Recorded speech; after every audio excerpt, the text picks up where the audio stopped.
About something very briefly. It's actually something I had written down. I get prophetic words, and a lot of the times what I do is I take out a pen and I just go crazy. Because there's no limit of my mind, I just put pen to paper and let it go. And so here's one of the things that I had written down. I usually date it, but I did not. We need to be aware of the tools of the enemy. And one of those things is fear. Especially when you start to grow in your faith, you're going to feel like you're getting knocked down constantly. And you're feeling this way because the enemy is now aware of who you are, because you have such a unique and strategic purpose on this earth. And what you are meant to do is going to be the exact opposite of everything the enemy stands for. And so now you're stepping into your purpose, and you don't even know it yet, but you're in the preparation stages of stepping into your purpose. You're stepping into it before you even have the vision of what it is. You are being prepared.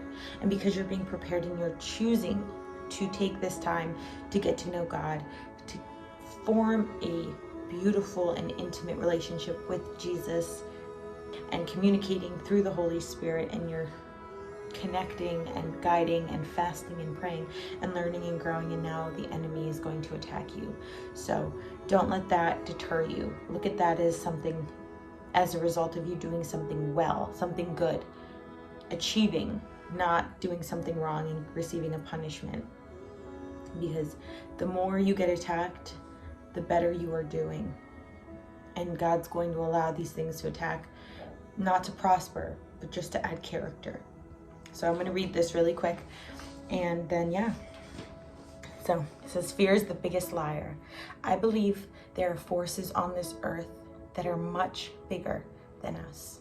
I believe there is good, God obviously, and evil forces at hand. It's like this. Everyone has their own little personal demon, our bad influence.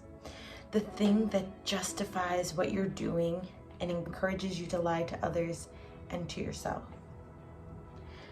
I gave mine a name, and you should too. Don't pretend like it's not there. That's when it's the most dangerous.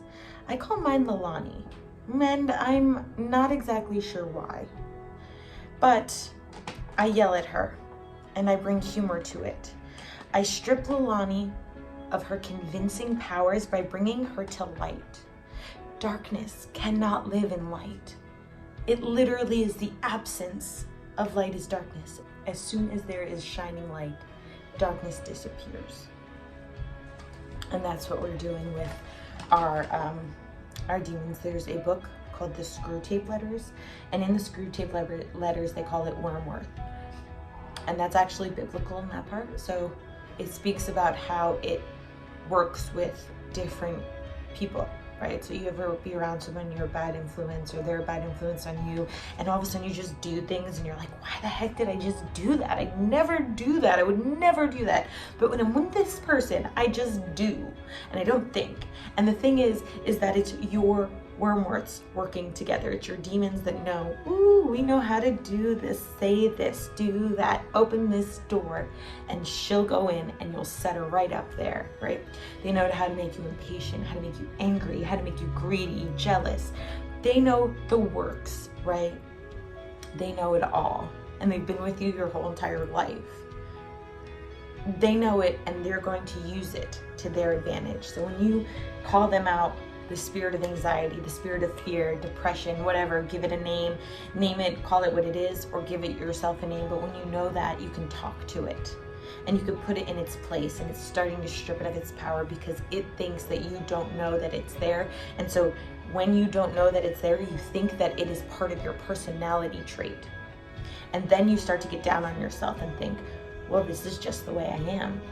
This is just the way I am. I guess I've always been like this, and that's wrong. You have not always been like this. You've adapted things through the years, whether it was through soul ties or what unsolicited soul ties, whatever the case may be. You picked these things up. Maybe you were playing with a Ouija board and now you've picked up one of these spirits, right? Maybe you went and got your palm read, or saw a medium, and like you don't realize that these things like crystals or whatever, you're just like, oh well, I smudged my house, I used to do it, and I didn't realize that it was something opening up a door for something else to come in, and that something else is really, really, really deadly, because it starts to plant seeds of doubt and fear and rejection and crazy thoughts. Like when you get so angry that you feel like you could actually like hurt someone, that is what I'm talking about. Like when people get pushed to the limits where they do hurt someone and they do attack, kill, destroy, do whatever, and then afterwards they're like, whoa. It's because the spirit now, like, they don't even know it's there, and they think that's part of their personality, so it's just like coming out of them, and it's dangerous, and we need to become aware of it. I also give Lilani I give her a description, because I want to picture her, because when I picture her, I make her real, and when I make her real, I can address her, and I can talk to her like she's nothing, because she is nothing. But when I don't know she's there, that's when she is able to have the control, because not being aware that she is even here is how she operates, because now she's like, and knowing that like your children have their own too, and they know how to push your buttons and do those things during those times. Like my son is 4, and when I had been praying for like deliverance and doing all these things, that's when his would come in, and they might do something sweet, but it's to distract me from what I was doing.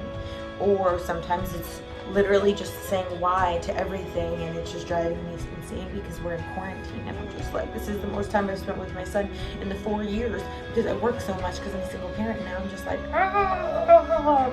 But knowing that it's Lilani and that it's my son's Wormworth that is playing together to push me and to make him irritated, it helps, because then I'm like, nah, bro, you're not gonna take control over me. This isn't a part of my personality. I am not a rude, impatient person. You're trying to do something, and mama don't play those games, so it's not gonna happen. So I picture between like a little elf and a gremlin, so I can see this little monster that's here with me. And she's kind of looks like me. She's like a morphed version of me, like a hobbit, elf, gremlin version of myself. If there was a Snapchat filter, I imagine that would portray what I'm thinking in my mind, but I see it. And I know when I'm starting to get ugly on the inside, that that's her coming out. She's pulling herself out. And so I resist Lilani, and I'm like, yo, bro. And the reason I think I gave her that name was because I think that name is ridiculous.